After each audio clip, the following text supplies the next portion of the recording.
انہوں نے پھر 2000 سال تک ماریں کھائیں. یہ میں چھوٹی سی 70 عیسوی کے بعد آپ کو تھوڑی سی تفصیل آپ کو بتاؤں. کہیں جا کے ادھر آباد ہے. 1492 میں اسپین سے سب سے پہلے ایزابیلا اور فرڈیننڈ نے نکالا. وہ آئے اور انہوں نے کہا یا تو عیسائی ہو جاؤ ورنہ تم قتل ہونے کے تیار ہو جاؤ یا بھاگ جاؤ. تقریباً 1 لاکھ یہودی بھاگ گئے, 75,000 عیسائی ہو گئے. ان سے کہا گیا تھا کہ صبح سویرے اگر تم ناشتہ ہمارے سامنے سور کے گوشت کا کرو گے, اور دوسرا یہ ہے کہ تم ہفتے کے دن اپنا کاروبار کرو گے. 1492 میں کلون سے نکالے گئے, 1439 میں ایگزبرگ سے نکالے گئے, 1442 میں باویریا سے نکالے گئے, 1454 میں موراویا سے نکالے گئے, اور اس کے بعد پیروگیا سے 1485 میں, 1486 میں ویلنزیا سے, 1488 میں پراما سے, 1498 میں ملان اور لوکا سے, 1494 میں ٹسکنی سے نکالے گئے.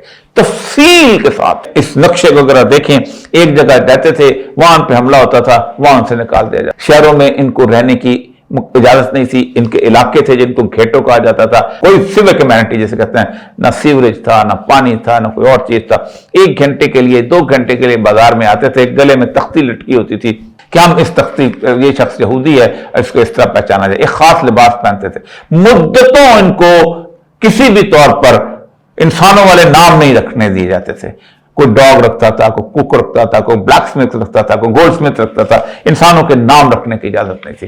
اس کے آخری پرسیکیوشن ہٹلر کی بعد میں ہوئی, اس سے پہلے بھی مدتوں روس میں باقی جگہوں پہ پرسیکیوشن ہوئی.